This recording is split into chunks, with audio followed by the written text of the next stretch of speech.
पाकर, और सुनने घुनने में अच्छा लगेगा। हाँ देवेंद्र जी। जी है, जी है। देवेंद्र जी। जी। रितेश जी। रितेश जी। जी सर, नमस्कार सर। हाँ, आप कार्यक्रम को आरंभ कराएं। अच्छा, देवेंद्र जी अगर बात सुन पा रहे हो तो आप कार्यक्रम की रिकॉर्डिंग शुरू कर सकते हैं। जी सर, रिकॉर्डिंग हो रही है। रिकॉर्डिंग हो हो रही रही है है। सर। जी, हाँ रिकॉर्डिंग शुरू हो गई सर। इंटीग्रेटेड जी। सोसाइटी ऑफ जी okay integrated society of media professionals के स्वायत्त अंग भारतेंदु हरिश्चंद्र सेवा समिति द्वारा आज हिंदी गद्य के निर्माता खान पर विचार मंथन का कार्यक्रम किया जा रहा है। आज के इस कार्यक्रम में उपस्थित सभी विद्वजन, हमारे सभी मेहमान, हमारे विशिष्ट अतिथि, हमारे मुख्य वक्ता, आज के कार्यक्रम की अध्यक्षता कर रहे मेहमान, हमारी संस्था से जुड़े हुए integrated society of media professionals के सभी सदस्य और अन्य प्रतिभागियों का आज इस कार्यक्रम में मैं स्वागत करता हूँ। आज इंशाअल्लाह खां के ऊपर विचार करने के लिए हमारे साथ मौजूद हैं डॉक्टर लवलेश दर्जी। लवलेश जी प्रधानाचार्य हैं सीनियर सेकेंडरी स्कूल बरेली में। इसके अलावा डॉक्टर नितिन सेठी जी हमारे साथ हैं। नितिन सेठी जी संपादक हैं, बरेली में हैं आप, और शिक्षक भी हैं। आज के कार्यक्रम की अध्यक्षता करेंगे श्री राजेंद्र जी सिंह गहलोत जी। राजेंद्र सिंह गहलोत जी संपादक हैं, प्रकाशक हैं। अगर हम आज के हमारे मेहमानों की बात करें तो डॉक्टर नितिन सेठी जी, जो कि गणित, हिंदी और अंग्रेजी के अलावा गायन और वादन में भी दक्षता रखते हैं। आपका विभिन्न पत्र पत्रिकाओं में लगातार जो आपके लेख हैं उनका प्रकाशन होता रहता है। आपके कार्यक्रमों का आकाशवाणी के माध्यम से भी प्रसारण होता रहता है। साहित्यिक पत्र पत्रिकाओं का आपने संपादन किया है और वर्तमान में भी आप कर रहे हैं। आपकी जो कुछ समीक्षाएं हैं वो अंग्रेजी और हिंदी के अलावा मराठी, उड़िया और बांग्ला भाषा में भी अनुवादित की गई हैं। आपकी शब्दों से एक प्रेम है, आपका शब्दों के साथ एक ऐसा रिश्ता है कि आपने शब्दों को लेकर भी दो रचनाएं लिखी हैं। शब्दों से अनुबंध और शब्दों से संवाद आपकी प्रकाशित कृति हैं। हम बात करें हमारे आज के वक्ता की, डॉक्टर लवलेश जी की, तो लवलेश जी का हिंदी में लगभग सभी विधाओं में उन्होंने लेखन किया है। साथ ही साथ वो पत्र पत्रिकाओं में लगातार लेखन करते रहते हैं। उनके 2 कविता संग्रह, 3 कहानी संग्रह, 3 संपादित पुस्तकें और 1 उपन्यास प्रकाशित हो चुका है।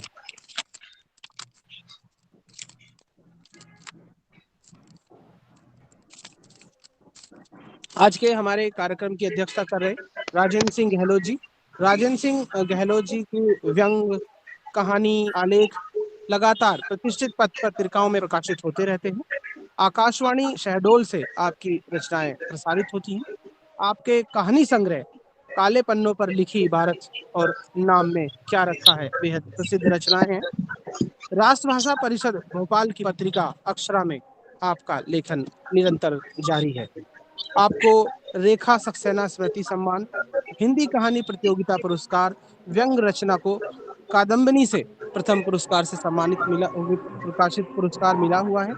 आपको समीक्षा श्री सम्मान और ज्ञान भारती शिखर सम्मान भी मिला है।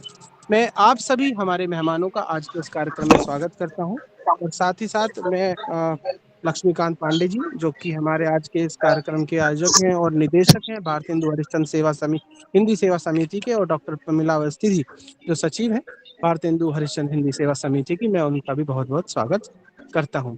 मैं हमारी integrated society of media professionals के चेयरमैन चंद्रशेखर जी का भी स्वागत करता हूं।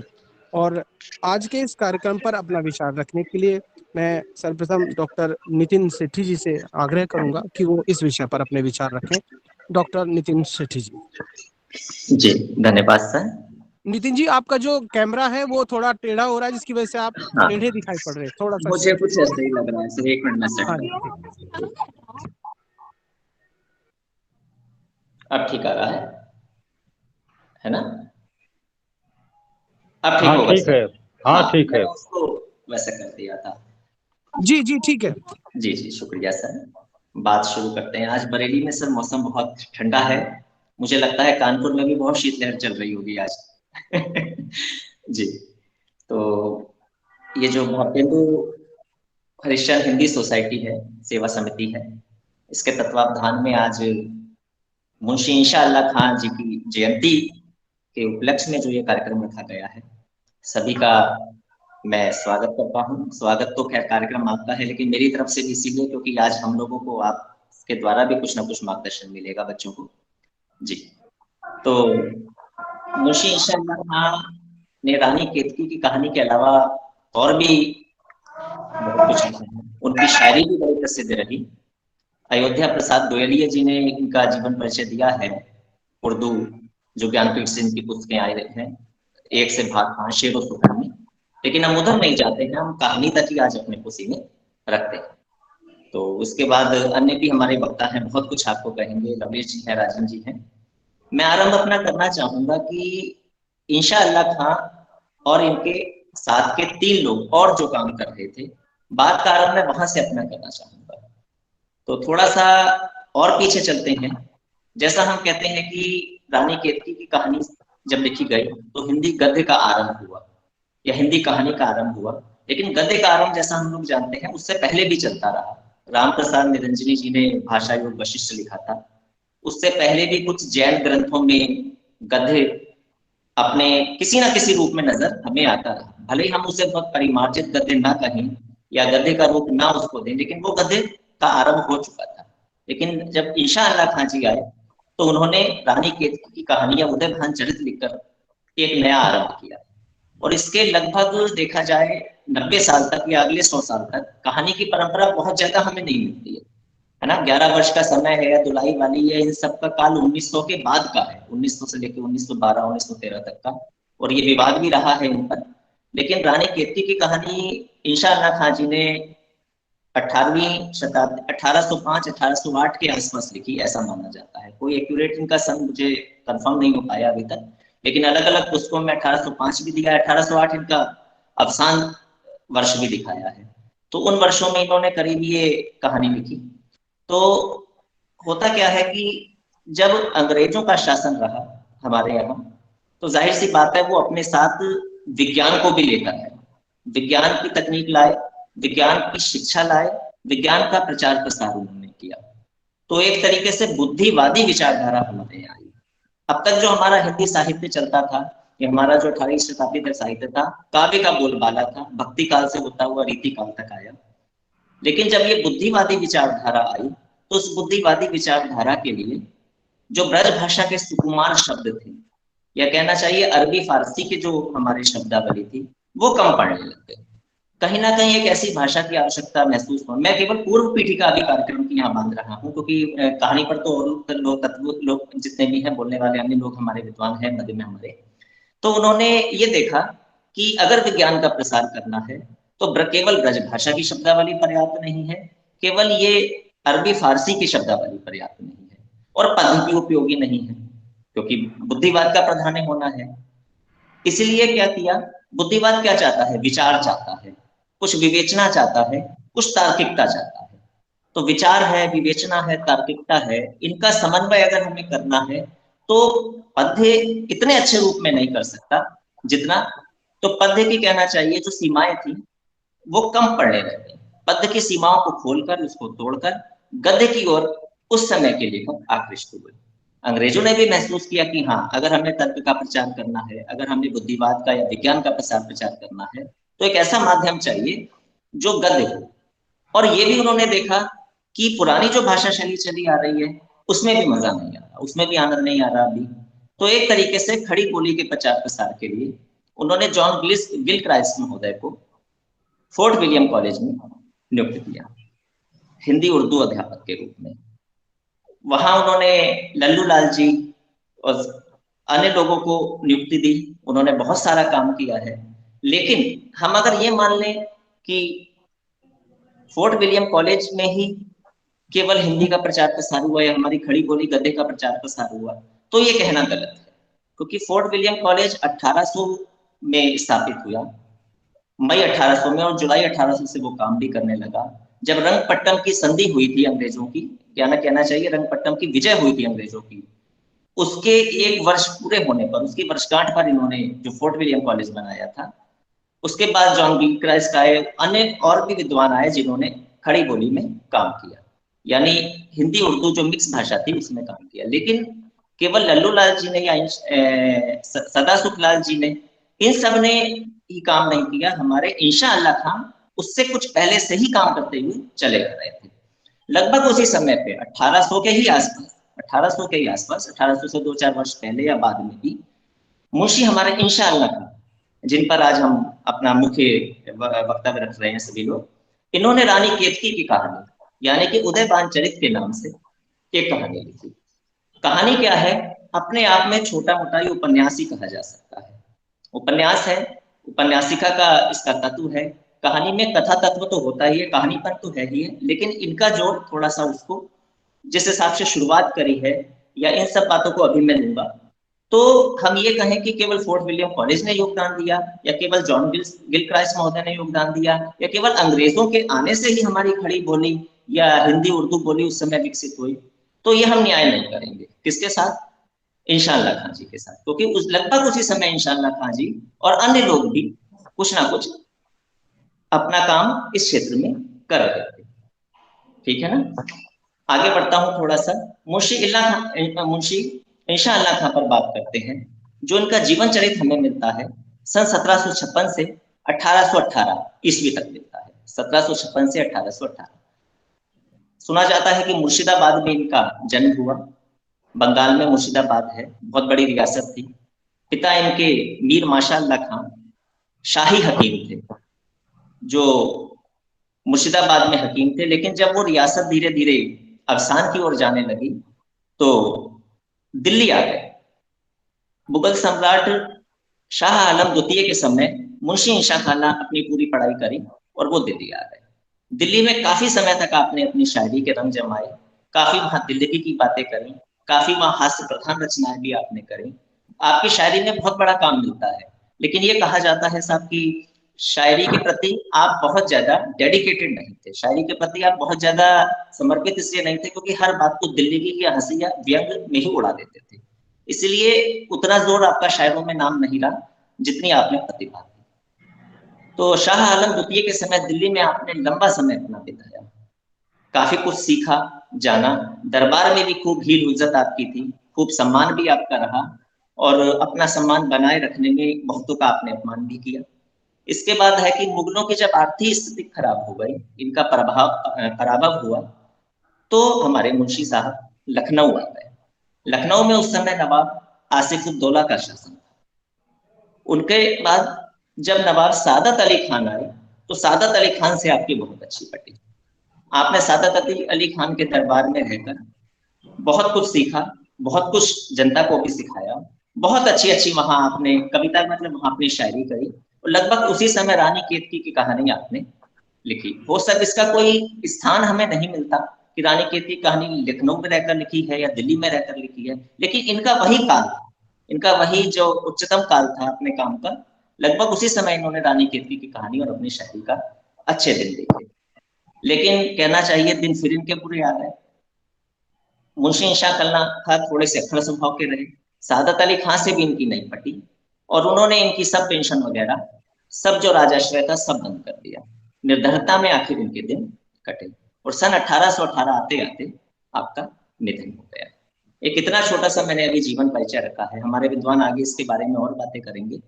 तो रानी केतकी की कहानी की तरफ मैं आता हूँ कि रानी केतकी कहानी इस नाम से तो जानी ही जाती है, उदयभान चरित के नाम से भी जानी जाती है। मुझे याद है जब हम छोटे तो उसका सीरियल भी एक आता था रानी केतकी की कहानी, तब हम ज्यादा इसको नहीं समझते थे, लेकिन मुझे ध्यान है बहुत मशहूर सीरियल अपने समय में रहा था। कहते हैं कि इसी कहानी से खड़ी बोली गद्य साहित्य में लौकिक श्रृंगार में प्रेमाख्यानक परंपरा का सूत्रपात हुआ था। शब्द थोड़े से यहाँ पर हैं, खड़ी बोली गद्य साहित्य में लौकिक श्रृंगार में, यानी कि श्रृंगार की कहानियां, यानी कि उसमें एक प्रेमी होती है, एक प्रेमिका होती है, जैसे उदयभान है और उसकी प्रेमिका है रानी केतकी, दोनों बिछड़ जाते हैं, मिलते हैं फिर बिछड़ जाते हैं, फिर योगी जोग आते हैं तो उसमें उन्हें कभी हिरण बना देते हैं, फिर अपना जादू दिखाते हैं, यानी कि श्रृंगार, मिलन भी है और विरह भी है, संयोग भी है और वियोग भी है। तो लौकिक श्रृंगार में प्रेमाख्यानक परंपरा, प्रेम को हमारे शास्त्र में, हमारे साहित्य में और हमारे समाज में सदैव ही तरजीह दी जाती है। प्रेम कहानियां हमेशा से ही प्रशंसित रही हैं, पुष्पित पल्लवित रही हैं। तो उस प्रेम कहानी को इन्होंने अपने शब्दों में दर्शाया।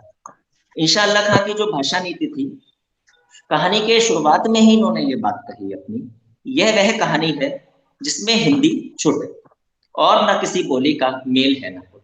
यानी कि कुछ अलग लिखना चाहते थे इंशाअल्लाह खां। अब कितना सफल हो पाए या आज के दृष्टिकोण से देखें तो उस समय उन्होंने क्या नया किया या नहीं किया, ये अभी हम चर्चा इस पर लेंगे। लेकिन इंशा का मन ये था, जो परंपरा चली आ रही है उस लीक से मैं थोड़ा सा हटूं, उस परंपरा से थोड़ा सा कुछ नया काम करके दूं। तभी इन्होंने लिखा था, और ना किसी बोली का मेल है ना कोट। यानी कि मैं जो लिख रहा हूं वो सब प्रकार की प्रचलित बातों से, प्रसिद्ध बोलियों से कुछ अलग करने की कोशिश कर रहा हूं। ये इंशाअल्लाह खां का अपना तर्क था।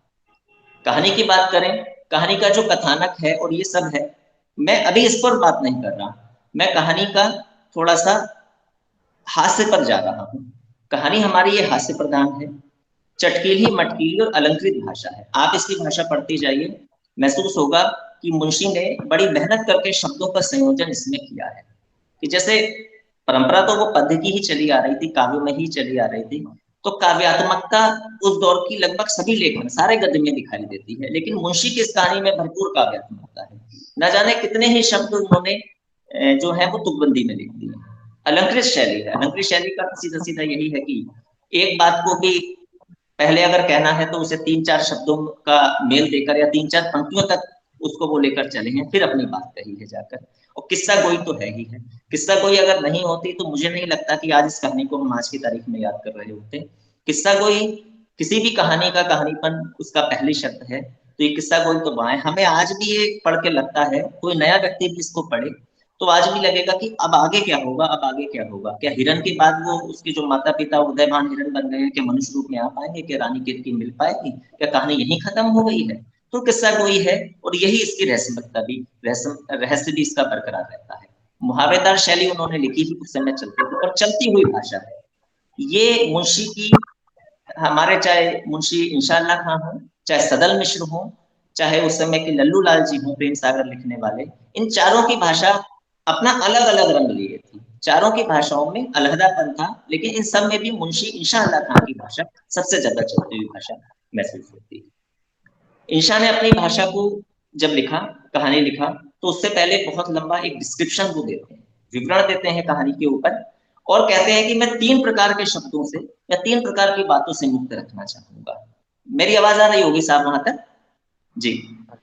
3 प्रकार के शब्दों से मुक्त रखना चाहूंगा। पहली तो है बाहर की बोली। बाहर की बोली उस समय जो कही जाती थी वो अरबी, फारसी और तुर्की के शब्दों से युक्त बोली कही जाती थी। मुंशी इसमें सफल हुए या नहीं हुए ये बात का विषय, लेकिन अगर हम कहानी पढ़ें तो हमें लगता है भरपूर ऐसे शब्द भी आते हैं, क्योंकि मुंशी इंशाअल्लाह खां खुद मुस्लिम समुदाय से आते थे, और वो उनकी एक तरीके से मातृभाषा थी, वो उनके खून में रची बसी भाषा थी। तो अरबी फारसी के शब्दों के मोह से वो मुक्त हो नहीं पाए। उन्होंने लिखा भले ये कि बाहर की बोली मैं इसमें नहीं रखूंगा। दूसरा उन्होंने कहा मैं गंवारी भाषा का प्रयोग इसमें नहीं करूंगा।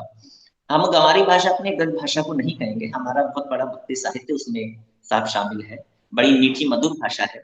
लेकिन गंवारी भाषा उस समय ब्रज भाषा और अवधी को ये लोग माना करते थे, तो बोले ना मैं अवधी रखूंगा ना इसमें ब्रज भाषा के शब्द रखूंगा। हालांकि इस फुट से इन्होंने उसको बचाने की कोशिश की भी।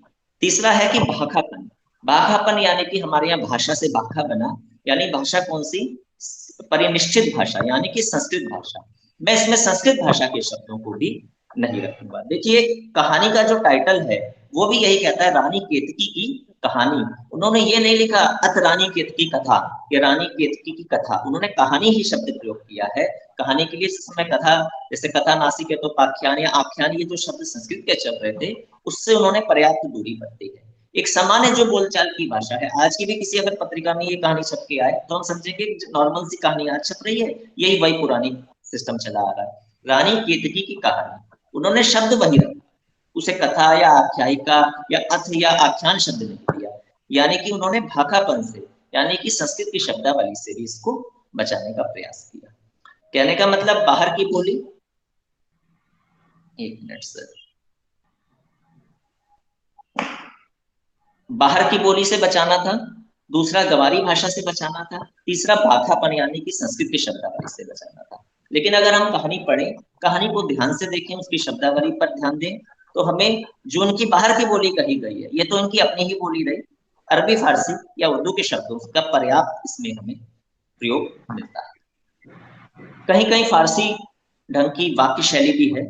मैंने कहा मैं कहानी के कथानक की ओर नहीं जा रहा, कथानक पे बात करने वाले अन्य हमारे गुरुजन बहुत सारे हैं। मैंने जो कहानी पढ़ के तत्व निकाले, मैं उन पर बात कर रहा हूँ इस समय, क्योंकि समय और भी लोगों को मुझे अभी देना है। तो उन्होंने एक जगह लिखा है फारसी ढंग की वाक्य शैली, मैंने एक बात करी, देखिएगा। सिर झुकाकर नाक रगड़ता हूँ अपने बनाने वाले के सामने, जिसने हम सबको बनाया। जैसे ये खुदा की इबादत कर रही हूँ और अपने बनाने वाले के सामने, जिसने हमें बनाया, ऐसी शब्दावली आती है इनकी पूजा पाठ में। वही इन्होंने शब्दावली यहाँ पर रखी हुई है। और गद्य में तुकबंदी तो लगभग हर पृष्ठ पर मिलती है, जिस तरसने लगा, बरसने लगा, आया जाया गाया, इस तरीके से इन्होंने किया है। हास्य व्यंग के बहुत सारे शब्द इन्होंने डाले हैं। जब योगी जी का वहां पर ये चित्रांकन करते हैं, पहाड़ पे रहने वाले अपने गुरु जी का, तो उनके बारे में पढ़ते हुए हमें बहुत हंसी आती है। यानी हास्य व्यंग के शब्दों को पर्याप्त रूप से किस चरित्र के लिए लेना है, इन्होंने रखा है इसको। और चटपटी भाषा मुहावरेदार भाषा है। इस भाषा को पढ़ के मैं अपनी बात विराम की ओर ले जाना चाहूंगा। कहा कि कोई क्या कह सके, जितने घाट राजा की दोनों नदियों में थे, पक्के चांदी के से होकर लोगों को हक्का बक्का कर रहे थे।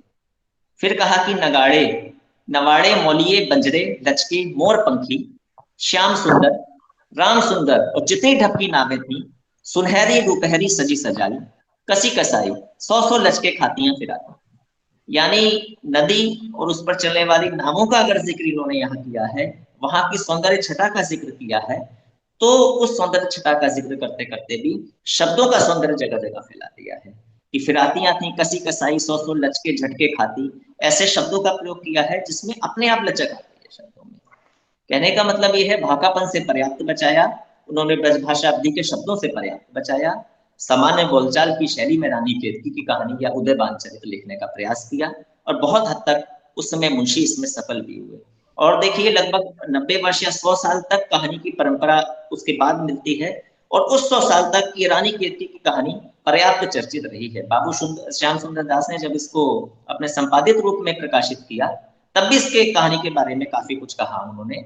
और कहना चाहिए, जो 100 वर्ष का लंबा समय दिया उन्होंने इस कहानी से हमारी अगली नई पीढ़ी की कहानियां आने तक, रामचंद्र शुक्ल की या दुलाई वाली ये सब, या एक टोकरी मिट्टी माधवराव सप्रे की आने तक, तब तक इस कहानी का प्रतिनिधित्व रहा, और आज भी इस कहानी का प्रतिनिधित्व हमारे सामने है कि आज हम इस कहानी पर बात कर रहे हैं। मैं अपनी बात इतने ही शब्दों में रखना चाहूंगा, क्योंकि मैं चाहता हूं अन्य विद्वानों को भी हमें सुनने का अवसर मिले। सादा धन्यवाद। ठीक है, बहुत बहुत धन्यवाद नितिन जी। आपने इंसा खां की भाषा, बोली और उसमें सहजता, उसकी सरलता और उसमें छिपे हुए भावों का, अपनी विचारों को जिस तरह से आपने प्रकट किया, वह अतुलनीय है। हम सभी जानते हैं कि आम बोलचाल की भाषा इंशाअल्लाह खां की रही है, और आपका प्रस्तुतिकरण भी उतना ही सहज और सरल रहा। हम आपका धन्यवाद करते हैं। और इसी कड़ी में अपने विचार रखने के लिए मैं अब डॉक्टर लवलेश जी से आग्रह करूंगा। डॉक्टर लवलेश जी, अपने विचार रखें।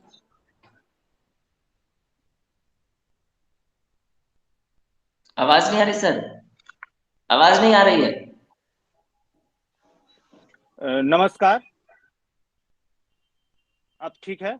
जी हाँ जी, भारतेंदु हरिश्चंद्र हिंदी सेवा समिति लखनऊ की द्वारा आयोजित इस हिंदी गद्य के निर्माता इंशाअल्लाह खां पर उनके हिंदी गद्य के निर्माण में उनका क्या योगदान है, इस पर हम चर्चा करने के लिए यहाँ उपस्थित हैं। नितिन जी ने बहुत अच्छा विश्लेषण प्रस्तुत किया, बहुत अच्छे अपना वक्तव्य रखा, और जैसा कि कहानी को पढ़ करके या कहानी के बारे में उन्होंने जिक्र किया है, उसके बारे में बताया है, तो यहाँ पर एक बात यह आती है कि हिंदी गद्य के निर्माण में हमें इंशाअल्लाह खां की भूमिका को तलाशना है। उन्होंने स्वयं अपने उससे पहले लिखा, अभी उन्होंने बताया भी कि मैं एक ऐसा कुछ लिखना चाहता हूँ जिसमें आम बोलचाल की भाषा का प्रयोग किया जाए। और जिस प्रकार की कहानी रानी केतकी की कहानी है, उसके आधार पर हमें ऐसा लगता है कि आगे आने वाली कहानियों में, उपन्यासों में, देवकी नंदन खत्री के उपन्यासों में बहुत मुझे लगता है कि वो आधार जो है इन्होंने रानी केतकी की कहानी से लिया हुआ है और उसी को आगे बढ़ाया है।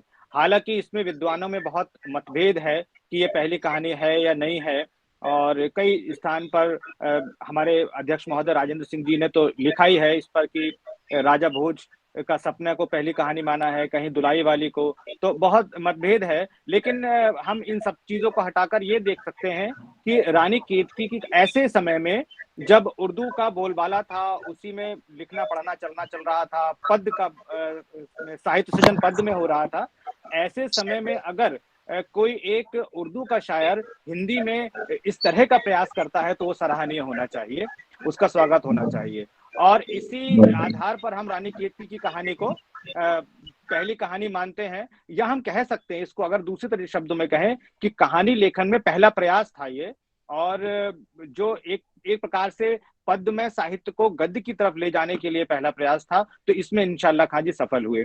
एक और उनके हिंदी साहित्य के निर्माता की भूमिका में उनका एक और महत्वपूर्ण बात यह है, हमें यह समझना है कि हमारी कहानी या हमारे साहित्य में क्या चीज उसमें निखर के आ रही है। आप रानी केतकी की कहानी को पढ़ेंगे तो आपको उसमें भारतीय सनातन संस्कृति के दर्शन होंगे, उसमें नैतिक मूल्यों के दर्शन होंगे। जहां पर उदयभान पत्र लिख करके उससे रानी केतकी से कहता है कि भाई हमारे माता पिता में तो शत्रुता है, हम लोग का विवाह संभव नहीं है, तो क्यों ना हम भाग चलें, और उस भाग चलने के को रानी केतकी मना करती है। तो ये सारी चीजें जो हैं बहुत महत्वपूर्ण हैं, ये वे नैतिक मूल्य और ये आधार जो है जो आगे के साहित्य के लिए प्रेरणा स्रोत बने हैं। मेरा कहने का उद्देश्य ये है कि ये सब आगे के साहित्य के लिए प्रेरणा स्रोत बने, और इसी आधार पर हम इंशाअल्लाह खां की कहानी मतलब उनको गद्य के निर्माता के रूप में मानते हैं।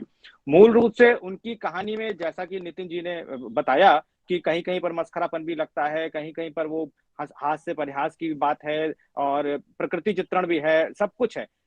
सही मायनों में वो सारी चीजें उस कहानी के अंदर उन्होंने डाली हैं जो उनकी कहानी को मतलब उनकी कहानी को आधार बनाकर उससे प्रेरणा लेकर आगे के साहित्यकारों ने लिखी। कई विद्वानों में ने ये भी कहा है कि 100 वर्ष का समय रहा रानी केतकी की कहानी के बाद, फिर अगली कहानी जो आती है वो 100 वर्ष का अंतराल है, और इसमें क्या औचित्य है इस कहानी को पहले कहानी मानना। लेकिन सही मानों में यह है कि वो एक कहना चाहिए जिस तरीके से कि 1857 का संग्राम था स्वाधीनता के लिए, हालांकि असफल संग्राम था, लेकिन फिर भी उसमें कम से कम एक चिंगारी तो भड़का दी थी समाज में, भारतीयों के अंदर, कि भाई हमें स्वतंत्रता के लिए जीना है। वैसे ही अगर हम इंशाअल्लाह खां की इस कहानी को लेकर के देखें तो ये कि एक दिमाग में ये बात तो उन्होंने डाली कि ये भी एक विधा के रूप में आगे के समय में जाकर के चल सकती है, बढ़ सकती है। एक कहानीपन के साथ उसके अंदर जो कहना चाहिए, अभी जैसे नितिन जी ने बताया था कि उसमें पूरी तरीके से जो है किस्सा गोई है, निस्संदेह जब आप उसको पढ़ते हैं तो हमेशा आगे बढ़ने के लिए आप मतलब आगे क्या हुआ इस प्रकार की घटनाएं और उसके सोचने के लिए आप तत्पर रहते हैं, आप छोड़ नहीं सकते कहानी को, बीच में पूरी पढ़ के ही उठेंगे। ये उसकी एक सफलता का रहस्य भी है। दूसरी एक जो मुझे बात इस कहानी में और इंशाअल्लाह खां जी के उसमें लगी कि ये जहां मुझे लगता है कि उर्दू शायरी में इन्हें काफी मतलब इनका दखल था, और उसमें इनको गंभीरता से लोग लेते नहीं थे। तो मुझे मुसहफी ने तो इनके बारे में कहा भी था कि वल्लाह की तू शायर नहीं है, तू भांड है, और अब इस प्रकार के शब्दावली प्रयोग की उन्होंने। तो मुझे ऐसा प्रतीत हुआ कि शायद हो सकता है उससे परेशान होकर ये हिंदी की तरफ आए होंगे, और उन्होंने सोचा होगा कि हिंदी में भी मैं अब कविता लिखना या वो तो संभव नहीं है, इसलिए कहानी से मैं शुरुआत करूं। लेकिन इन्होंने जिस भी विचारधारा से या जिस भी जो भी सोच लेकर के ये हिंदी कहानी की तरफ आए, इसमें ये तो कहा ही जाएगा कि इन्होंने जो है हिंदी कहानी को एक दिशा प्रदान की है। हिंदी गद्य को जो साहित्य पद्य में था उसको गद्य में ला करके और कहानी को लेकर के आगे बढ़े हैं, और कहानी जैसी विधा को आरंभ किया है। तो एक बड़ा सकारात्मक पक्ष मुझे इनके उसमें लगता है। और सबसे महत्वपूर्ण यह है कि मैं इसको पहली कहानी मान के अगर चलता हूं कि सबसे पहला प्रयास कहानी का अगर इंशाअल्लाह खां जी ने किया, तो उसमें सबसे अच्छी बात यह है कि भारतीय संस्कारों को लेकर के, भारतीय नैतिक मूल्यों को लेकर के, सनातन संस्कृति के दर्शन करते हुए, भले ही उसमें फिर गुरु है, मच्छिंद्र नाथ है, गोरखनाथ है, ये सब चीजें हैं, लेकिन इन सबका उन्होंने समावेश किया है, और उसके आधार पर उन्होंने अपनी इस मतलब रचना का सृजन किया है। और इसमें भी कोई संदेह नहीं है कि इन्हीं सब का आधार बना करके हमारे आगे के जो परवर्ती साहित्यकार कथाकार हैं उन्होंने अपना लेखन किया, सृजन किया है। बहुत कुछ तो अब मेरे पास बताने को है नहीं, लेकिन क्योंकि नितिन जी ने काफी विस्तार से इसके बारे में बताया और हमारे अध्यक्ष महोदय श्री राजेंद्र सिंह जी यहाँ पर उपस्थित हैं, वे आपको और विस्तार से बताएंगे। बस मेरा तो कहना यही है कि हिंदी साहित्य के गद्य के निर्माता के रूप में इंशाअल्लाह खां को याद किया जाएगा और याद रखा जाएगा। बहुत बहुत धन्यवाद।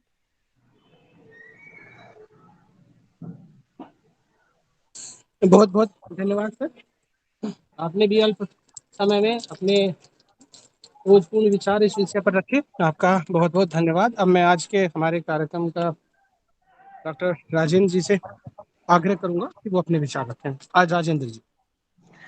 सर्वप्रथम तो सैयद इंसाअल्लाह जी की जयंती पे सादर नमन करूंगा और जो इस वेबिनार का मुख्य विषय है हिंदी गद्य के निर्माण में सैयद इंसाअल्लाह खां की भूमिका क्या थी, उसमें अगर बात करते हैं तो हिंदी गद्य के प्रारंभ का कुछ विद्वानों ने 10वीं शताब्दी, कुछ ने 11वीं, कुछ ने 13वीं शताब्दी से प्रारंभ माना है और कुछ विद्वान इसको 1623 ईस्वी में जटमल द्वारा रचित गोरा बादल की कथा से को पहला जो है तो गद्य मानते हैं।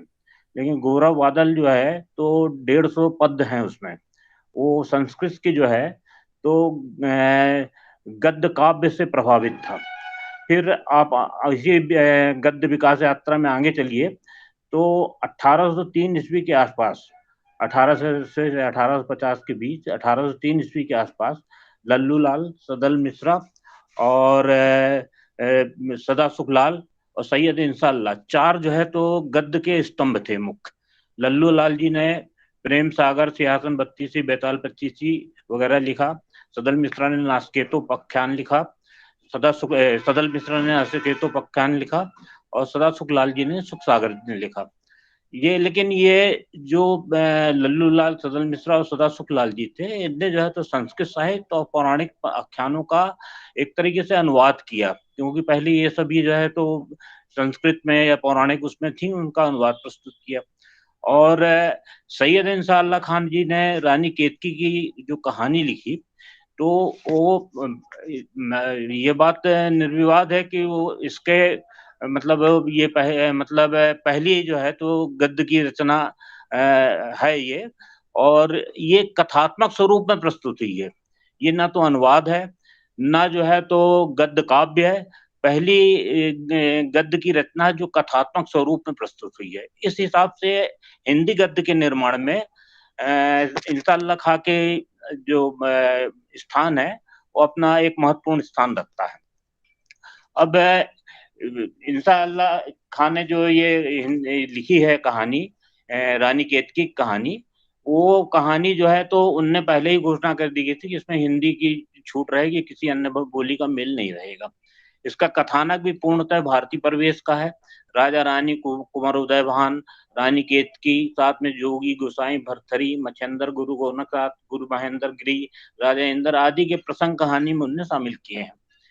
लेकिन इस कहानी को हिंदी की पहली कहानी तो बोला जा सकता है, लेकिन हिंदी भाषा की पहली कहानी नहीं माना जा सकता। कारण क्योंकि कोई भी भाषा होती है उसकी एक लिपि होती है, एक स्वतंत्र लिपि होती है, और लेकिन ये कहानी जो सैयद इंसाअल्लाह खान जी ने लिखी है, इसकी लिपि जो है तो देवनागरी लिपि नहीं है, इसकी फारसी लिपि है। तो हम इसको हिंदी भाषा की पहली कहानी कैसे मान लें, क्योंकि हिंदी भाषा की जो लिपि है वो देवनागरी लिपि है, फारसी लिपि नहीं है। तो इस दृष्टिकोण से मैं इसको हिंदी भाषा की पहली कहानी मानने में सहमत नहीं हूँ। हिंदी की पहली कहानी बोल सकते हैं, और यहाँ पे हिंदी और हिंदी भाषा के बीच में एक विभाजक रेखा खिंच जाती है। हिंदी खड़ी बोली, इस ब्रज भाषा, ये सब जो है तो ठीक है आपने प्रयुक्त किया है, लेकिन लिपि क्या है? अगर लिपि देवनागरी नहीं है तो फिर हम उसको हिंदी भाषा की कहानी कैसे मान लें? और अगर ये कोई कहता है कि हिंदी में मतलब जिस समय सैयद इंसाअल्लाह खान जी ने ये कहानी लिखी उस समय देवनागरी लिपि प्रचलन में नहीं आई थी, तो भी गलत है, क्योंकि देवनागरी लिपि जो है तो काफी पहले से प्रचलन में आ चुकी थी। 250 ईस्वी में अशोक सम्राट ने अपना ये धर्म चक्र स्थापित किया था, उसमें जो है तो जो देवनागरी लिपि का जो है तो उसमें सत्यमेव जयते अंकित है। तो ये इससे ये पता चलता है कि देवनागरी लिपि जो है तो उस पीरियड में आ गई थी। उसके बाद भी जो है तो लगातार आगे देवनागरी लिपि जो है तो थी। तो इस वजह से इसको ये नहीं कहा जा सकता कि उस समय देवनागरी लिपि में थी। अगर देवनागरी लिपि में ये कहानी नहीं लिखी गई तो इसको हिंदी भाषा की हम नहीं मान सकते, क्योंकि हिंदी भाषा की देवनागरी लिपि जो है तो सर्वमान्य लिपि है। तो इस वजह से इसको न करके मैंने राजा भोज के सपना को जो है तो हिंदी की पहली कहानी माना है, इसको नहीं माना है ये चीज़। और इसके बाद जो है तो इनने उसे इंशाअल्लाह जी ने अपने इसमें भारतीय परिवेश भी लिया है, चंपू काव्य भी लिया है, इसमें गद्य और पद्य दोनों का समावेश है इनकी कहानी में। आपने देखेंगे गद्य भी है, पद्य भी है, तो चंपू काव्य में भी ये चीज़ होती है। तो इनकी कहानी भी में ये चीज़ है। और आगे जो है तो हम जो देखते हैं कि लिपि का जहाँ तक सवाल है देवनागरी लिपि का, तो यही चीज़ जो है तो हमको आगे भी मिलती है।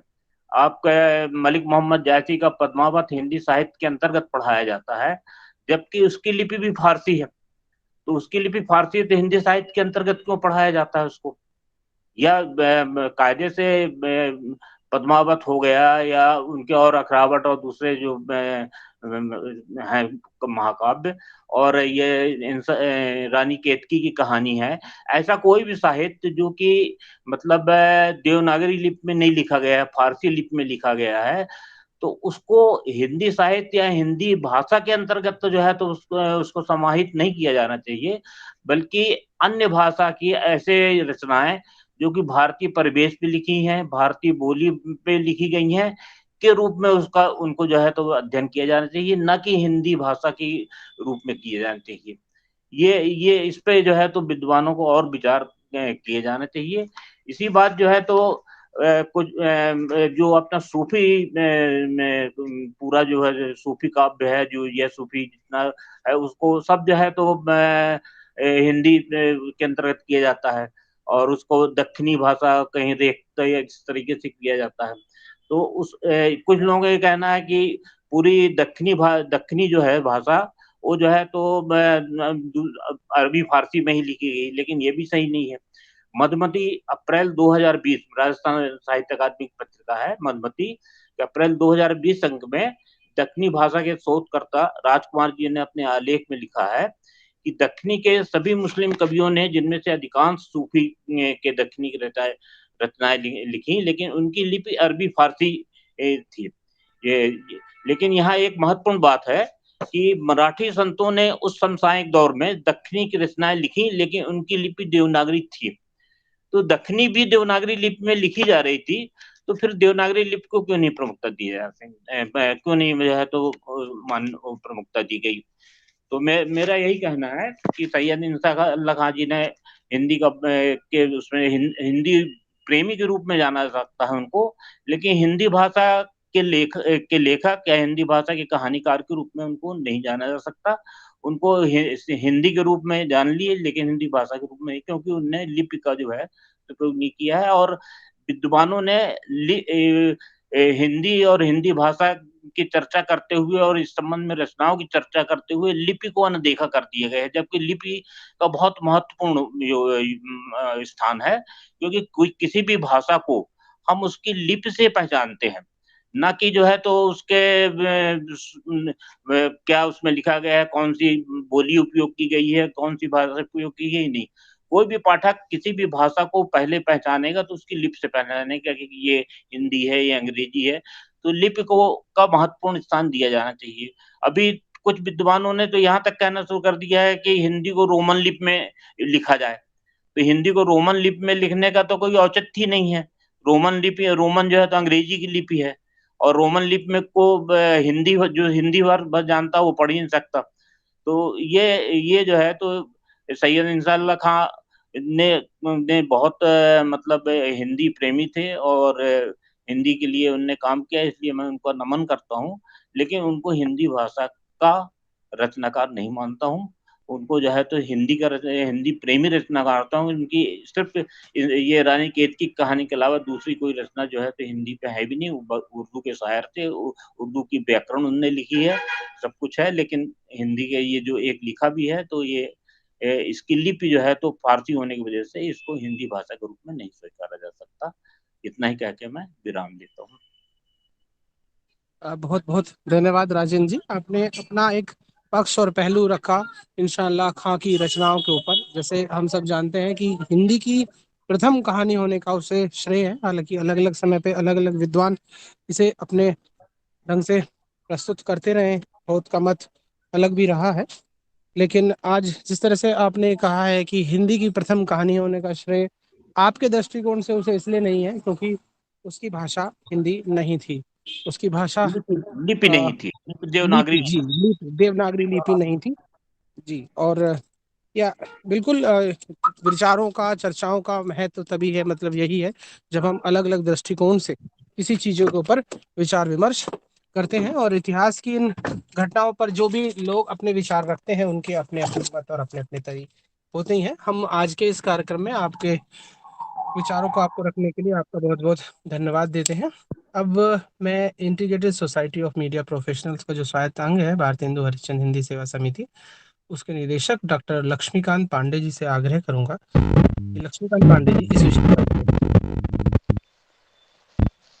धन्यवाद। मैंने आज के इस कार्यक्रम में हिंदी के एक ऐसे अचर्चित रचनाकार पर चर्चा सुनी जिन पर इतिहास ग्रंथों में बहुत कम प्रकाश डाला गया है। उर्दू साहित्य के इतिहास में तो इंशाअल्लाह खां पर काफ़ी कुछ मिल जाता है। हिंदी के इतिहास ग्रंथों में केवल खड़ी बोली के 4 प्रारंभकर्ता के रूप में इनका नाम। हिंदी के अधिकांश पाठकों ने शायद रानी केतकी की कहानी को पढ़ा भी नहीं है। आवश्यकता पढ़ने पर भले देख लें, नहीं तो ये उपेक्षित कहानी है। नितिन सेठी जी ने इस कहानी की बड़ी बारीक समीक्षा की है। शुक्रिया सर। उन्होंने उसके हर पक्ष और उसकी मौलिकता को अपने ढंग से व्याख्यायित किया है और उसी क्रम में आधुनिक संदर्भों से जोड़ने का कार्य नारी विमर्श, आधुनिक बोध के रूप में लवलेश दत्त जी ने उस पर प्रकाश डाला।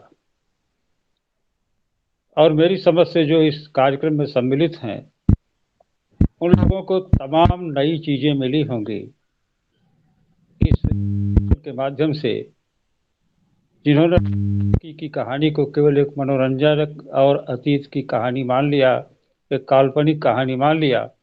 उनको ये सोचना पड़ेगा कि जिन मूल्यों को हम आज खोज रहे हैं उनका सूत्रपात इंशाअल्लाह खां ने कर दिया था। लवलेश जी ने एक बहुत अच्छी बात कही कि हम जिन देवकी नंदन खत्री को हिंदी का सर्वाधिक पढ़ा जाने वाला साहित्यकार मानते हैं, उनकी रचनाओं का बीज भी रानी के कहानी में है। तो ये कहानी के ऊपर मौलिक उद्घाटन हुए हैं जिन पर आगे विमर्श होगा। लौत जी ने एक बड़ा प्रश्न उठाया है भाषा और लिपि का, इस पर भी विचार होना चाहिए क्योंकि ये संस्कृत काल से लेकर आज तक इस क्षेत्र में बहुत कम कार्य किया गया है। हम भाषा को महत्व दें या लिपि को महत्व दें, या भाषा और लिपि दोनों को महत्व दें। एक बात को ध्यान में रखना चाहिए कि जब इंशाअल्लाह खां लिख रहे थे, ये 18वीं शताब्दी का और 19वीं शताब्दी के संक्रमण का युग था और उन्होंने एक प्रतिज्ञा की किसी मित्र के सामने। इस कहानी का प्रारंभ हम 2 पंक्तियों से ले लेते हैं कि इसमें खड़ी बोली का फुट और न किसी बोली का छुट। लेकिन ये केवल इतनी बात नहीं थी, उसके आगे भी उन्होंने 3-4 पंक्तियां लिखी है कि मुझसे एक व्यक्ति ने चुनौती भरे स्वर में कहा था कि ऐसी कोई रचना नहीं लिखी जा सकती जो शुद्ध हिंदी की हो, और इन्होंने उस चुनौती को स्वीकार किया था और इन्होंने हिंदी की उस समय प्रचलित 3 शैलियों से हटकर लिखने की कोशिश मात्र की थी। पहली शैली थी जिसमें लोक बोलियों के शब्द बहुतायत में होते थे, अवधि के या ब्रज के, जिनको हम लोग भाषा के रूप में जानते थे, भाखा कहते थे।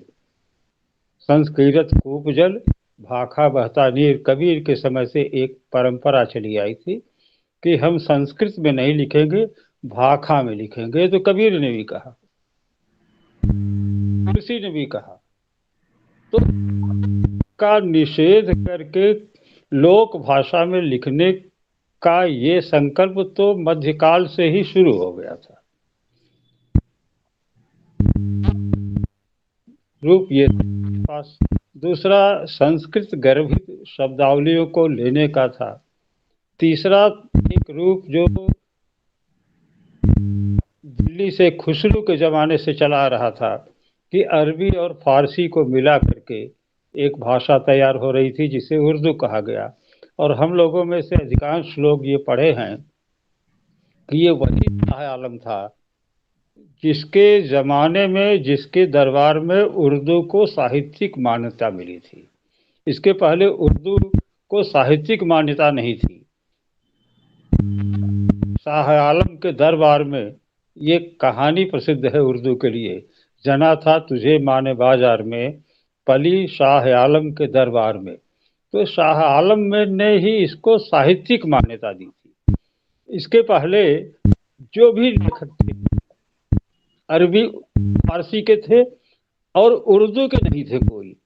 जो उर्दू के थे वे अपने को उर्दू लेखक नहीं मानते थे, वे कभी रेखता का लेखक मानते थे, कभी हिंदवी का लेखक मानते थे।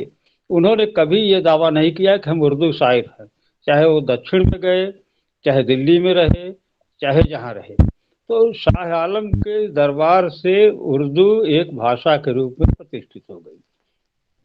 उन्होंने प्रतिज्ञा की, और ये स्वयं उर्दू के शायर थे, फारसी के शायर नहीं ही थे, लेकिन इन्होंने कहा मैं अब एक ऐसी लिखूंगा कहानी जिसमें हिंदी के अलावा किसी भाषा का शब्द नहीं लूंगा। और हिंदी का मतलब था कि अरबी फारसी का भी निषेध, लोक बोलियों का भी निषेध और संस्कृत की शब्दावली का भी निषेध।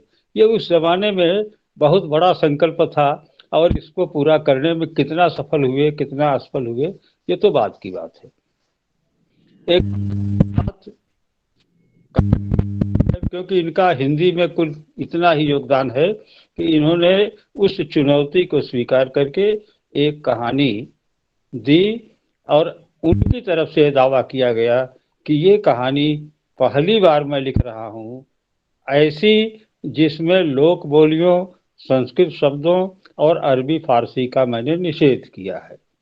कितने सफल हुए उस पर नितिन जी ने काफी प्रकाश डाला कि इसके बाद भी खुदा और इबादत जैसे शब्द उसमें आए जो फारसी के हैं, और शैली भी, क्रियाओं का जो प्रयोग है वह भी करीब करीब उर्दू की तरह है या फारसी की तरह है।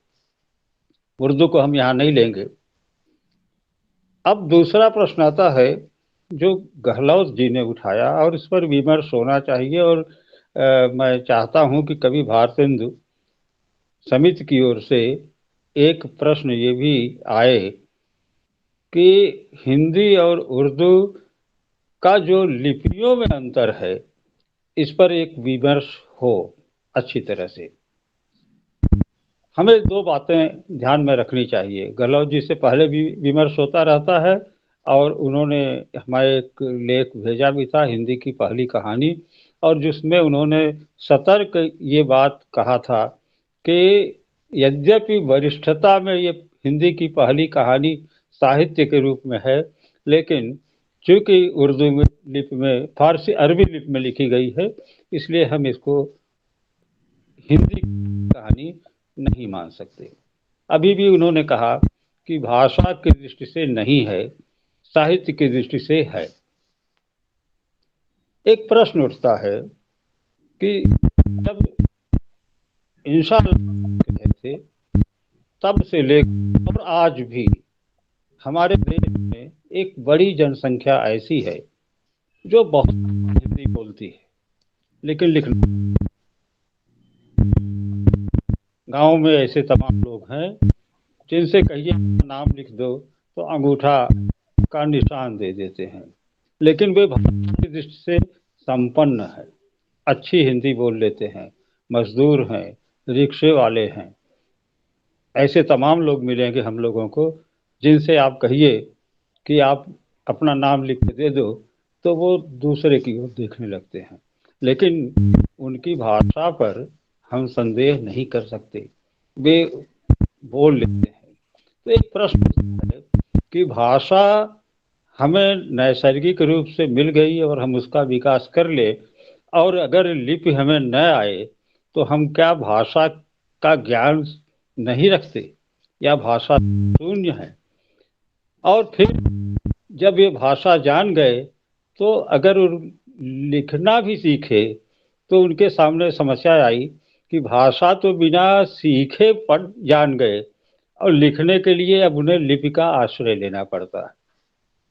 तो दुनिया में भाषा पहले बनी और फिर धीरे धीरे अभिव्यक्ति की कामना से हम लोगों ने लिपियों का आविष्कार किया। लिपि मानव निर्मित होती है और भाषा प्रकृति निर्मित है। तो विचार करना होगा कि अगर कोई व्यक्ति किसी दूसरे से लिखवाए और उसको वो लिपि न आती रही हो तो वो अपनी लिपि में लिखे दूसरी, तो हम उस साहित्य को किस रूप में रखेंगे? उसको भाषा का साहित्य मानेंगे या लिपि का साहित्य मानेंगे, या इसलिए इनकार कर देंगे कि उसकी लिपि परिवर्तित हो गई है? इस पर गंभीर बहस की जरूरत है, इसलिए कि हमारा हिंदी साहित्य का एक बड़ा हिस्सा बात कर रहा हूँ हिंदी से अलग हो रहा है, क्योंकि हमारे सूफी साहित्य का अधिकांश वास्तव में फारसी में है। हम हिंदी साहित्य में पढ़ाते हैं, वे फारसी साहित्य के अंतर्गत भी नहीं माने जाते। अब अगर हम पद्मावत को, मृगावती को, चंद्रायन को, इनको हिंदी का न माने और फारसी वाले भी इनको न माने कि ये मेरा नहीं है, ये तो अवधी में लिखा गया है, और हिंदी वाले कहे इसकी केवल लिपि बदल गई इसलिए ये भी मेरा नहीं है, तो हमारे सामने एक बड़ा प्रश्न खड़ा होगा, इन कवियों को हम कहाँ ले जाएं? उस दिन चर्चा हुई थी, हमने कहा था कि हमारा गौतम बुद्ध ने उपदेश मौखिक रूप में दिए थे, वे संग्रहित हुए श्रवणेंद्रिय के द्वारा सुनने के माध्यम से, और फिर बाद में हमारे देश के प्रचारक बाहर गए, उन्होंने सुनाया तो चीन और जापान तक बौद्ध धर्म फैला, तो वहाँ उन लोगों ने उनको, उनके पास लिपियाँ थी तो उन्होंने उनको अपनी लिपियों में बद्ध किया, और बाद में राहुल सांकृत्यायन गए तो उन्होंने तिब्बती मठों से त्रिपिटक को खोजा जिसमें गौतम बुद्ध के मौखिक उपदेश थे। अब सारे बौद्ध दर्शन की पुस्तकें, तीनों विनय पटक, अभिधम्म पटक और सुत्त पिटक, तीनों के तीनों भोटिया भाषा में हमें मिले, तिब्बती भाषा में। अब हमारी समस्या ये है कि उनको फिर लिप्यंतर करके जब देवनागरी में लाया गया तो हम किस भाषा में ले? सारा सिद्ध साहित्य भी तिब्बत से आया है। वहीं एक तंजौर की पोथी मिली थी और वो भी तिब्बती में थी, सरहपा से लेकर के, और हम जानते हैं कि ये संत थे और ये लोग मौखिक बोलते थे, लिखना नहीं जानते थे, अशिक्षित नहीं थे ज्ञान की दृष्टि से, लेकिन लेखन की दृष्टि से अशिक्षित थे। तो हमारे सामने इस पर गंभीर समस्या आती है, और हिंदी भाषा और लिपि के क्षेत्र में हमें एक बार पुनः विमर्श करना चाहिए कि हम भाषा को लिपि से जोड़कर या लिपि को अलग से एक इकाई मान करके उस पर विमर्श करें और अपने इतिहास का पुनर्लेखन करें, या गहलोत जी की बात से सहमत होते हुए हिंदी की केवल उन रचनाओं को ले जो देवनागरी में भी लिखी गई हैं, क्योंकि हमारा कहानी साहित्य और हमारा संस्कृत से लेकर हिंदी तक का अधिकांश साहित्य मौखिक परंपरा से आया है। मौखिक परंपरा से आने के कारण हम सुन तो लिए हैं और उसको समझ रहे हैं, लेकिन वो विभिन्न क्षेत्रों में अलग अलग लिपियों में अलग अलग ढंग से लिखा गया है। तो ये सही है कि देवनागरी का विकास अशोक के काल में ही हो गया था, उसके पहले ब्राह्मी और खरोष्ठी लिपियां थी। गुप्त काल में ही देवनागरी का विकास हुआ, इसके पहले ब्राह्मी थी, ब्राह्मी से ही देवनागरी निकली, इसलिए देवनागरी को हम ब्राह्मी का ही एक आधुनिक रूप मानते हैं। ये भी जानते हैं कि अभी तक हिंदी भाषा में कोई परिवर्तन नहीं हुआ, लेकिन 1901 से लेकर के 2021 तक, कंप्यूटर के युग तक आने तक, लिपियों के क्षेत्र में हमने कम से कम हजारों प्रयोग किए। कंप्यूटर के लिए हमने अलग लिपि बनाई जिसमें बिंदु और स्वर इन सबको करीब करीब जोड़ और संयुक्त अक्षरों को खत्म ही कर दिया है। तो एक समस्या यह है कि लिपि वह है जिसका हम निरंतर समय के अनुसार संस्कार और परिष्कार करते हैं, अर्थात लिपि हमारे अधीन है। और भाषा जो है उसका संस्कार और परिष्कार करने के बावजूद उसके परिवर्तन को हम रोक नहीं पाते। तो ऐसी विचित्र स्थिति में भाषा को एक अलग प्रश्न बनाएं कि भाषा को लिपि के साथ जोड़ें, कि लिपि को साहित्य से जोड़ें, कि साहित्य लिपि में लिखा गया हो, अगर वह हिंदी में है तो हिंदी का माने। इन प्रश्नों पर हमें भारतीय साहित्य और भारतीय के साथ औपनिवेशिक साहित्य, जिसकी चर्चा आजकल बहुत हो रही है कि जापान में भी हिंदी और मॉरिशस में भी हिंदी, थाईलैंड में भी हिंदी, अब हमें ये भी पता करना पड़ेगा कि वहाँ जो लिखा जा रहा है वह किस लिपि में लिखा जा रहा है। मॉरिशस क्रोल जो वहाँ की लिपि है उसमें लिखा जा रहा है कि देवनागरी जा रहा है। इन सब को लेकर एक गंभीर बहस, और मेरी समझ से ISMP को इस दिशा में भी कार्य करना चाहिए। हम हिंदी गद्य के निर्माता के रूप में आज विचार कर रहे हैं और इसमें कोई दो राय नहीं है कि इंशाअल्लाह खान ने गद्य के एक ऐसे रूप के विकास में अपना योगदान दिया। कम से कम संकल्प तो लिया कि मैं कोशिश करूंगा कि हिंदी में उर्दू न घुसे और लोक बोलियों के शब्द भी न आए, शायद एक भाषा बन जाए। हम उन इंशा को एक शायद के रूप में रखें अपने पास कि एक आदमी जिसकी मातृभाषा भी शायद हिंदी नहीं थी, उसने ये प्रयास किया कि हमें एक भाषा ईजाद करनी चाहिए। 1800 में फोर्ट विलियम कॉलेज खुला, वहाँ तो सप्रयास ऐसी रचनाएं लिखवाई गई, लेकिन इंशा का ये वैयक्तिक प्रयास था, एक वैयक्तिक स्तर पर, जबकि ये पहले व्यक्ति थे जिन्होंने उर्दू का व्याकरण लिखा था। एक व्यक्तिगत प्रयास के रूप में इंशा के दायित्व को, इंशा के योगदान को हमें याद रखना चाहिए। बहुत बहुत धन्यवाद। बहुत बहुत धन्यवाद सर। आपने महत्वपूर्ण बात बताई कि व्यक्तिगत उनका प्रयास था, जिनकी मातृभाषा भी शायद हिंदी नहीं थी, और उन्होंने अपने व्यक्तिगत प्रयासों से हिंदी के लिए ये कार्य किया। और एक और अन्य महत्वपूर्ण बात आपने रखी कि मॉरिशस में, थाईलैंड में, दुनिया के अलग अलग देशों में हिंदी का विस्तार है, हो रहा है और पहले से भी है, और अब इस पर विचार करने की आवश्यकता है कि वहाँ किस तरह की लिपि के साथ हम हिंदी का प्रयोग कर रहे हैं। बहुत बहुत धन्यवाद। अब मैं चाहूँगा कि भारतीय हिंदू हरिश्चंद्र हिंदी सेवा समिति की जो सचिव डॉक्टर प्रमीला जी हैं, मैं उनसे आग्रह करूँगा कि वो चंद शब्दों में अपने विचार प्रमीला।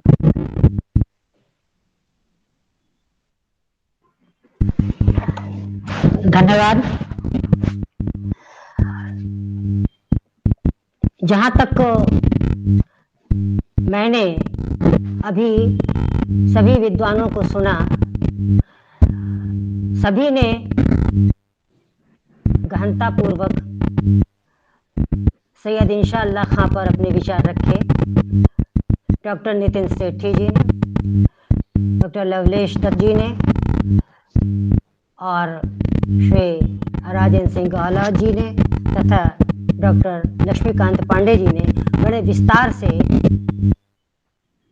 इंशाअल्लाह खां के गद्दे पर तो चर्चा की ही, उसके साथ साथ भाषा और लिपि संबंधी जो एक विवादास्पद स्थिति उठ रही थी उस पर भी आगे विमर्श करने की योजना बनाई। इतना अधिक सभी पक्षों पर कहा जा चुका है कि अब मेरा कहना भी बेमानी है, लेकिन फिर भी जैसा कि आदेश हुआ है कि चंद शब्दों में ही अपनी बात रख करके अपनी बात को खत्म करूंगी। वस्तुतः इंशाअल्लाह खां एक प्रयोगधर्मा साहित्यकार थे। वो हिंदी के साहित्यकार के साथ साथ उर्दू के, अरबी फारसी के अच्छे शायर भी थे, जिन्होंने अरबी फारसी में कई कृतियों की संरचना भी की। और रानी केतकी की कहानी संभवतः हिंदी खड़ी बोली गद्य के शुरुआती दिनों 1803 के लगभग लिखी गई है। उस हिंदी खड़ी बोली गद्य की अप्रौढ़ावस्था में, जब आधुनिकता का स्पर्श करने वाली और शिक्षात्मकता से मुक्त तथा आदर्शात्मक और नैतिकता भरी कहानियों की चर्चा होती रही थी, ऐसे से हटकर एक ऐसी साहित्यिक कथाकृति का निर्माण जिसमें देशी और तद्भव शब्दों का सरल प्रयोग हुआ हो, वो अपने आप में उस समय एक महत्वपूर्ण घटना थी। अपनी एक अलग मौलिकता भरी शैली के कारण भी यह कृति चर्चित हुई और संभवतः इन्हीं विशेषताओं के कारण डॉक्टर श्याम सुंदर दास जी ने इसे हिंदी की पहली कहानी घोषित किया। अभी पूर्व वक्ताओं ने सभी ने बता दिया है कि इसका कथानक क्या था, और यह ऐसे संधि स्थल की कहानी थी जब हमारा हिंदी साहित्य सामंती विचारों के केंचुल से हटकर मानवीय जनसामान्य जन भावना के भावना लोक में वो प्रवेश कर रहा था, जहां केवल और केवल नैतिकता नहीं थी, जहां मानवीय भावों का सहज सरल उन्मेष था, जहां प्रणय रोमांस की दास्तां है, जहां जादूगरी भी है, जहां तिलस्म भी है, जहां हिंसा भी है, जहां मनोवेग भी है। तो ये जो सब मानवीय जो संवेदनाएं थी, उन संवेदनाओं को अधिकाधिक व्यक्त करने का प्रयास किया गया। जहां तक इनकी भाषा की जो अभी चर्चा चल रही थी, तो उन्होंने, जैसा कि उनका स्वभाव था कि वो बंधी बंधाई परंपरा और समकालीन जो तरीके थे उनसे सर्वदा हटकर कुछ करना चाहते थे और नए ढंग के बारे में वो निरंतर चिंतन करना चाहते थे। नया ढंग से मैं कैसे लिखूं, नए ढंग से मैं क्या चीज पेश करूं। तो इस नव्यता को ही आधार बनाकर संभवतः उन्होंने अपनी जिस कहानी रानी केतकी की कहानी, जो ये एक लंबी कहानी है, कथाकृति है, उसका उन्होंने सृजन किया। क्योंकि वो अपनी लेखन के रानी केतकी कहानी लिखने के संदर्भ में वो अपने उद्देश्य के बारे में उन्होंने साफ साफ कहा, जैसा कि बीच बीच में यह वर्णन हो चुका है कि एक दिन बैठे बैठे ये बात ध्यान में चढ़ी कि एक ऐसी कहानी कही जाए जिसमें हिंदवी छुट और किसी बोली का पुट न हो। और आगे ये भी कहा कि कोई बाहरी बोली या गंवारू या भाखापन भी ना हो। तो इस प्रकार से उनके सामने, जैसा कि डॉक्टर पांडे ने कहा, कि उन्होंने एक चुनौती स्वीकार की कि हम एक ऐसी रचना प्रस्तुत करेंगे जिसमें किसी और भी बोली का समावेश नहीं हो, ना अरबी फारसी हो और ना ही संस्कृत निष्ठ बोली हो, ना ही ब्रज और अवधि हो। और यहां तक तो उन्होंने काफी प्रयास किया, लेकिन उनकी जो वाक्य संरचना थी कहानी में, उस वाक्य संरचना में फारसी की शैली का स्पष्ट प्रभाव देखा जाता है। जो हिंदी के प्रारंभिक 4 उन्नायक कहे गए, उनमें से इंशाअल्लाह की भाषा सबसे ज्यादा रवानगी लिए हुए अलंकारों और मुहावरों से युक्त थी, जिसका कारण स्पष्ट था कि उर्दू शायरी के बीच खड़ी बोली इतनी अधिक मज चुकी थी कि उनके भाषाई प्रयोग में अलंकार और मुहावरे ये सहज रूप में ही प्रयुक्त हो जाते थे। इसलिए उनकी भाषा में मुहावरे और अलंकार भी हमें दिखाई पड़ते हैं। और जो उर्दू के विशेषणों की जो स्थिति थी बहुवचन में, वह भी इन्होंने क्वचित क्वचित प्रयोग किया है, जैसे कि आतियां जातियां घरवालियां आदि आदि। लेकिन जो सबसे बड़ी बात थी कि उन्होंने रानी केतकी, जो उनका एकमात्र हिंदी में लिखा हुआ कथा ग्रंथ है, इसके अलावा उन्होंने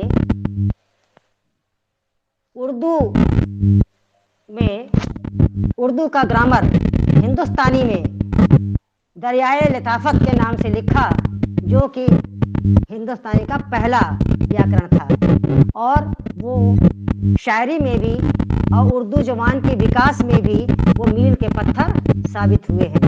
उनकी भाषा में ऐसे शब्दों का विशेष प्रयोग हुआ है जो उस समय शहरी भाषा में प्रयुक्त होते थे। शब्दों में तद्भव और देशज शब्दों का अधिकाधिक प्रयोग हुआ है, जिसके कारण इनकी खड़ी बोली गद्य की भाषा में रवानगी, चुलबुलापन, मतवालापन और एक टटकापन भी मिलता है। और इस कारण जो उस समय, आज की स्थिति में नहीं, उस समय 1800 के समय के हम अगर ध्यान में रखें तो हम ये देखेंगे कि उस समय इस प्रकार के गद्य की संरचना करना अपने आप में एक महत्वपूर्ण घटना थी। और यही कारण है कि हम आज उन्हें आधुनिक गद्य के उन्मेषक के रूप में नहीं जानते हैं। धन्यवाद।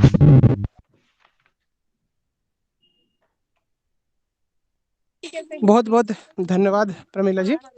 अब मैं कार्यक्रम के अंत में ये गुजारिश करूंगा देवेंद्र जी से, अगर वो हो तो। धन्यवाद नितेश जी।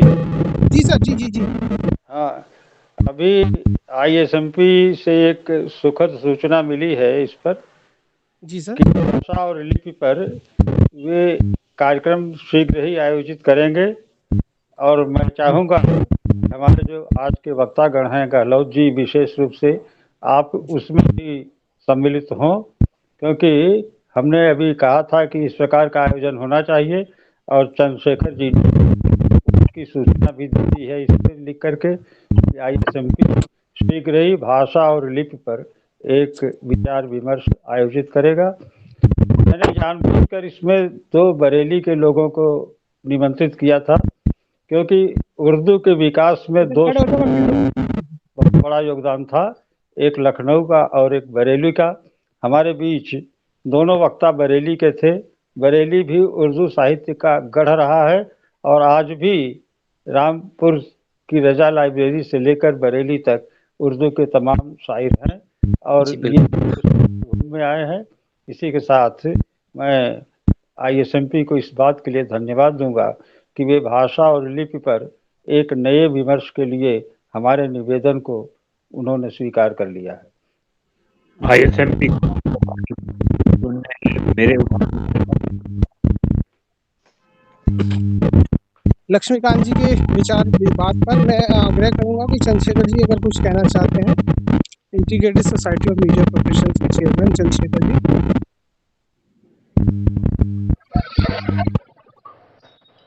रितेश जी, समय काफी हो चुका है और हमारे सभी सम्मानित वक्ताओं ने अपना जो गंभीर विमर्श प्रस्तुत किया है वो एक अवश्य प्रश्न चिन्ह खड़ा करता है। और जैसा कि आदरणीय डॉक्टर लक्ष्मीकांत पांडे जी ने भी कहा कि भाषा और लिपि का जो भेद है, उन्होंने बहुत ही मौलिकता के साथ इसको स्पष्ट किया है कि भाषा प्रकृति प्रदत्त होती है और लिपि मानव निर्मित। इसमें मैं बहुत ज्यादा अपने को विद्वान तो नहीं समझता हूँ, हिंदी के भाषा के संबंध में मुझे अल्प ज्ञान ही है, पर मुझे जो बात समझ में आती है कि भाषा मूल है, लिपि उसकी उपज है, और भाषा और लिपि दोनों एक दूसरे से इस कदर जुड़े हुए हैं कि जैसे मन और आत्मा का जुड़ाव होता है, तो दोनों एक दूसरे के बिना अस्तित्व में नहीं रह सकते। भाषा लिपि को एक माध्यम के रूप में अपनाती है और लिपि भी उसको एक माध्यम के रूप में स्वीकार करती है। ये सत्य है, ये जहां तक मेरी समझ है। वैसे कोई भी रचना किसी भी लिपि में हो, अगर उस रचना में भाषा का जो प्रयोग किया गया है, भाषा के आधार पर हम जो तय करें उस भाषा का नामकरण कर सकते हैं। धन्यवाद रितेश जी। और लक्ष्मीकांत पांडे जी को मैं और प्रमिला जी को आश्वस्त करता हूं कि ISMP इस विषय पर शीघ्र ही एक विचार विमर्श का आयोजन करेगा और भारतेंदु हरिश्चंद्र हिंदी सेवा समिति खुद ही एक सक्षम समिति है। वो इस तरह के तमाम जो और विषय हो सकते हैं विचार विमर्श के लिए, वो स्वयं निर्धारण कर सकती है समिति। धन्यवाद। धन्यवाद रितेश जी, नमस्कार। बहुत बहुत धन्यवाद चंद्रशेखर जी। देवेंद्र प्रजापति जी, शायद उनका संपर्क कट गया है। अगर इजाजत हो चंद्रशेखर जी तो मैं कार्यक्रम में समापन की ओर बढ़ाएं। जी जी, आप खुद समापन करें। जी धन्यवाद प्रकाश करें। जी। आज के इस कार्यक्रम में हमारे उपस्थित मेहमान डॉक्टर नितिन सेठी जी, डॉक्टर लवलेश जी, साथ ही साथ श्री राजेंद्र सिंह गहलोत जी का मैं धन्यवाद करता हूं कि आज के वो इस कार्यक्रम में उन्होंने अपनी उपस्थिति दर्ज कराई। ना उपस्थिति बल्कि एक सशक्त उपस्थिति, अपने सशक्त महत्वपूर्ण विचारों के साथ उपस्थित कराई। मैं integrated society of media professionals की तरफ से उनका सहृदय धन्यवाद करता हूं और ये आग्रह करता हूं कि वो हमारी संस्था के साथ आयोजित होने वाले अग्रिम कार्यक्रमों में भी इस तरह से ही अपने तेजस्वी विचारों को रखते रहें। मैं इस संस्था के निदेशक, भारतेंदु हरिश्चंद्र हिंदी सेवा समिति के निदेशक डॉक्टर लक्ष्मीकांत पांडे जी और सचिव डॉक्टर प्रमिला अवस्थी जी का भी धन्यवाद करता हूं और integrated society of media professionals के चेयरमैन चंद्रशेखर जी का धन्यवाद करता हूं कि वो इस तरह के कार्यक्रमों को लगातार आयोजित कर रहे हैं। मैं इसके अतिरिक्त हमारे कार्यक्रम के जो तकनीकी पक्ष है उसको देखने वाले देवेंद्र प्रजापति जी का भी धन्यवाद अदा करता हूं और अन्य जो मेहमान हमारे साथ जुड़े हैं जिनका मैं नाम नहीं ले पा रहा हूं, उन सभी को अपनी तरफ से धन्यवाद देता हूं और आज के इस कार्यक्रम के समापन की घोषणा करता हूं। धन्यवाद सभी को। नमस्कार। नमस्कार।